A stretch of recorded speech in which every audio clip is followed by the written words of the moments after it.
Welcome to another new video.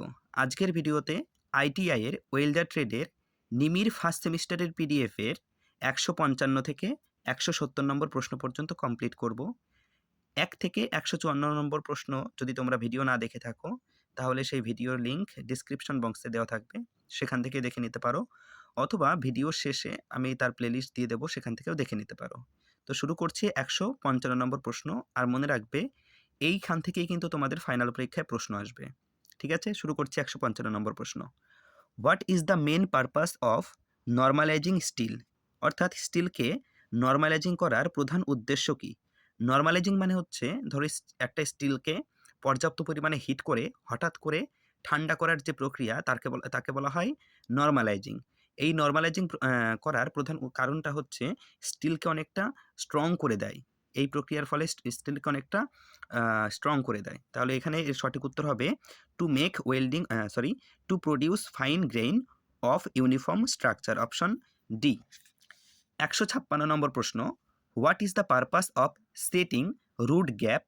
Root gap দেওয়ার কারণ কি?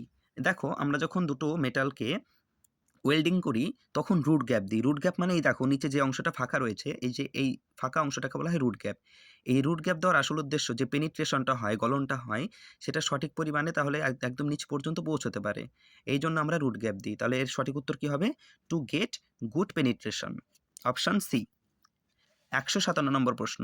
Which of the following metals have high thermal conductivity? অর্থাৎ এর মধ্যে কোন মেটালে হাই থার্মাল কন্ডাক্টিভিটি মানে উচ্চ তাপীয় পরিবাহিতা আছে? উচ্চ তাপীয় পরিবাহিতা মানে ধরো 1 কাপ চা রয়েছে, সেই চাটা একটা আমি স্টিলের কাপে ঢেলেছি আর একটা মাটির কাপে। যখন আমরা হ্যান্ডেলটা ধরবো সেই কাপের, তখন কিন্তু আমরা মাটির কাপের থেকে স্টিলের কাপ যখন ধরবো তখন তাপমাত্রাটা আমাদের হাতের যে তাপটা বেশি লাগবে। এটাকে বলা হয় তাপের পরিবাহিতা।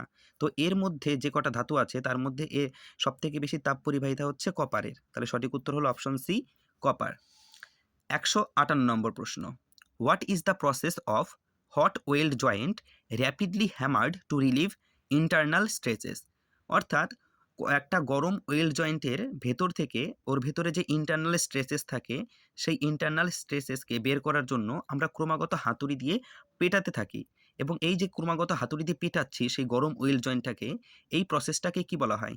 এই প্রসেসটাকে বলা হয় অপশন এ, পিনিং। কি বলে? Peening. 159। Which type of cast iron possesses higher hardness? অর্থাৎ এর মধ্যে কোন ধরনের কাস্ট আয়রন কি বলেছে?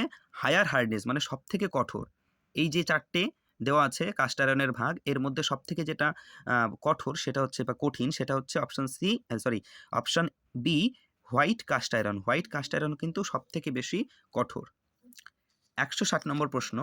Which type of cast iron is soft? মানে কোন ধরনের কাস্ট আয়রন হচ্ছে নরম? সফট মানে হচ্ছে নরম। দেখো এখানে 4 প্রকার কাস্ট আয়রন দেওয়া আছে, এর মধ্যে সবথেকে নরম যে প্রকার কাস্ট আয়রন সেটা হচ্ছে nodular cast iron. 161। Which size of filler rod should be used to weld 2 mm thick MS sheet? অর্থাৎ 2 মিলিমিটার পুরু এমএস শিটকে ওয়েল্ডিং করার জন্য আমরা কোন সাইজের ফিলার রড ইউজ করব মানে ব্যবহার করব?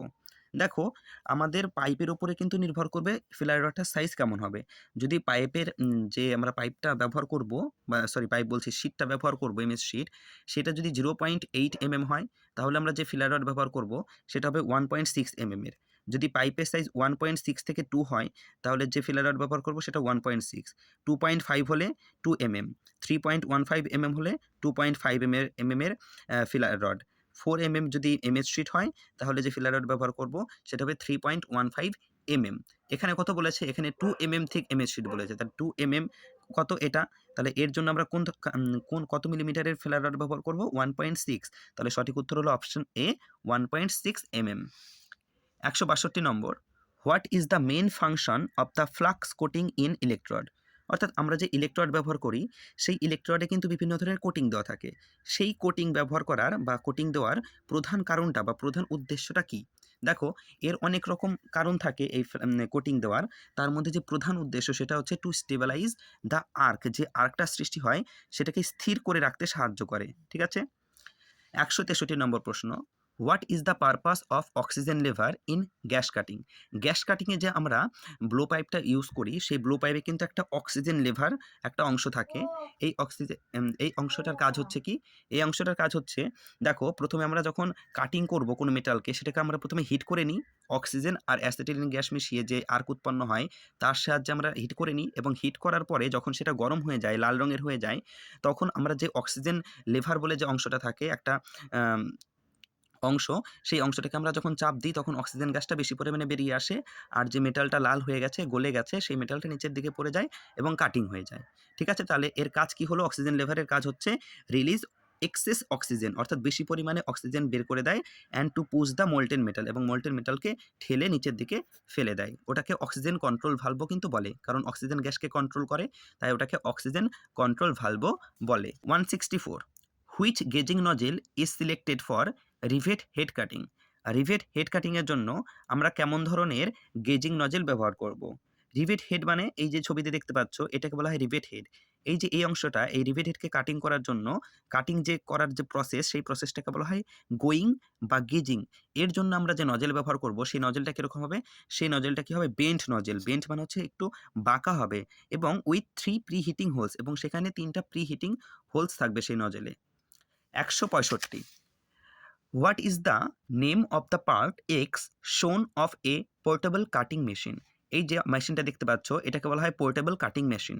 দেখো এই মেশিনে এক্স দিয়ে এই অংশটাকে দেখিয়েছে, এই অংশটার আমাদের নাম বলতে হবে। এই অংশটার নাম কি? অপশন যেগুলো আছে তার মধ্যে এই অপশনটার নাম হচ্ছে স্পিড কন্ট্রোল। এই পোর্টেবল কাটিং মেশিনটা কতটা স্পিডে কাটতে কাটতে যাবে, সেই স্পিডটা কন্ট্রোল করে এই অংশটা। 166, what benefit we get out of a carburising flame? Carburising ফ্লেমের লাভ কি? কার্বোরাইজিং ফ্লেম কাকে বলে? যে ফ্লেমে অ্যাসিটিলিনের পরিমাণ বেশি থাকবে অক্সিজেনের তুলনায়, ঠিক আছে, তাকে বলবো কার্বোরাইজিং ফ্লেম। এই ফ্লেমের যে লাভ, সেই লাভটা হচ্ছে, এই ফ্লেমটা কি করে? Suitable for stellite flame cleaning. Option B.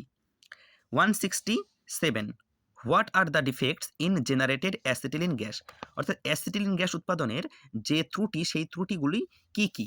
দেখো আমরা যখন অ্যাসিটিলিন গ্যাস উৎপাদন করি, কি দিয়ে? কার্বাইড আর জল, কার্বাইড আর জলের মিশ্রণে আমাদের কি তৈরি হয়? এই অ্যাসিটিলিন গ্যাস তৈরি হয়। এই অ্যাসিটিলিন গ্যাস উৎপাদনের যে ডিফেক্ট হয়, সেই ডিফেক্টগুলো হচ্ছে hydrogen, lime dust, ammonia, water vapour. এইগুলো, এই যে এগুলোকে বলা হয় ইমপিউরিটিস। এই ধরনের ইমপিউরিটিস উৎপাদিত হয় তার সাথে, এবং এই ইমপিউরিটিসগুলো কোথায় থাকে? সেই সিলিন্ডারে জমা হয়, এবং এই ইমপিউরিটিসগুলিকে বের করার জন্য আমরা গ্যাস সিলিন্ডারে কী ব্যবহার করি? পিউরিফায়ার ব্যবহার করি, যেগুলো এগুলোকে অপসারণ করে দেয়। 168, what is the range of pressure used in an oxygen cylinder used in gas welding? অর্থাৎ গ্যাস ওয়েল্ডিংয়ে যে অক্সিজেন সিলিন্ডার ব্যবহার করা হয়, সেই অক্সিজেন সিলিন্ডারে অক্সিজেন কতটা পরিমাণে প্রেশারে থাকে? উত্তর হবে 122 to 150 kg per centimetre square, অর্থাৎ option A. 169, what should be the angle of filler rod by rightward welding? অর্থাৎ রাইট ওয়ার্ড ওয়েল্ডিংয়ের সময়ে ফিলার রডের অ্যাঙ্গেল কতটা থাকা উচিত? দেখো আগে জেনে নিই রাইট ওয়ার্ড ওয়েল্ডিং কি।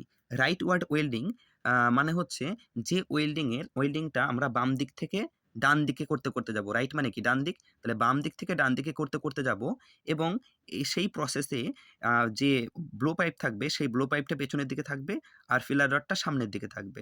আর রাইট ওয়ার্ড ওয়েল্ডিং করব আমরা যে মেটালের থিকনেস কত হবে? 5 এর থেকে বেশি হবে, সেই মেটালের আমরা কিন্তু রাইট ওয়ার্ড ওয়েল্ডিং করব। এই রাইট ওয়ার্ড ওয়েল্ডিংয়ে ব্লো পাইপের যে অ্যাঙ্গেলে থাকবে, সেই অ্যাঙ্গেলটা হচ্ছে 40 থেকে 50 ডিগ্রি, আর ফিলার রড থাকবে 30 থেকে 40 ডিগ্রিতে। আর লেফট ওয়ার্ড ওয়েল্ডিং কি? লেফট ওয়ার্ড ওয়েল্ডিং কি? তার উল্টোটা। এই প্রসেসে কি থাকবে? ব্লো পাইপটা থাকবে কোন দিকে? ব্লো পাইপটা থাকবে পেছনের দিকে, আর যে ব্লো পাইপটা থাকবে সামনের দিকে, আর যে ফিলার রড, সেই ফিলার রডটা থাকবে পেছনের দিকে। হ্যাঁ?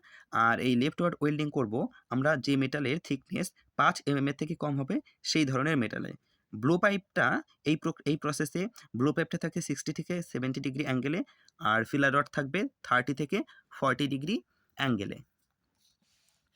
আচ্ছা, তাহলে এর সঠিক উত্তর কি হলো? এর সঠিক উত্তর হবে যে কি বলেছিল, যে রাইট ওয়ার্ড ওয়েল্ডিংয়ে এর ফিলার রড কত ডিগ্রি অ্যাঙ্গেলে থাকবে? তাহলে রাইট ওয়ার্ড এটা, এর ফিলার রড থাকবে 30 থেকে 40 ডিগ্রি অ্যাঙ্গেলে। What thickness of plate gas welding by forehand technique can be used without edge preparation? কোনো প্রকার এস প্রিপারেশন ছাড়াই ফোরহ্যান্ড টেকনিকে আমরা যখন গ্যাস ওয়েল্ডিং করব তখন সেই প্লেটের থিকনেস কত হবে? দেখো আমরা যখন কোনো রকম এজ প্রিপারেশন ছাড়াই ফোরহ্যান্ড টেকনিকে ওয়েল্ডিং করতে যাব, তাহলে সেই প্লেটের থিকনেস কত হবে? Up to 3.15 mm। এইরকম যদি থিকনেস হয় তাহলে কিন্তু আমরা কোনো রকম এজ প্রিপারেশন ছাড়াই সেখানে ফোরহ্যান্ড টেকনিকে ওয়েল্ডিং করব। আরেকটা জিনিস জেনে নাও, যে রাইট ওয়ার্ড টেকনিক রয়েছে সেই রাইট ওয়ার্ড টেকনিককে কিন্তু ব্যাক হ্যান্ড টেকনিকও বলা হয়। আর যে লেফট ওয়ার্ড টেকনিক রয়েছে সেই লেফট ওয়ার্ড টেকনিককে কিন্তু ফোরহ্যান্ড টেকনিকও বলা হয়। তো আজকের প্রশ্ন এই পর্যন্তই শেষ। পরবর্তী ভিডিও হবে 171 থেকে। ভিডিওটা ভালো লাগলে অবশ্যই চ্যানেলটিকে সাবস্ক্রাইব আর ভিডিওটিকে লাইক করবে। Thanks for watching.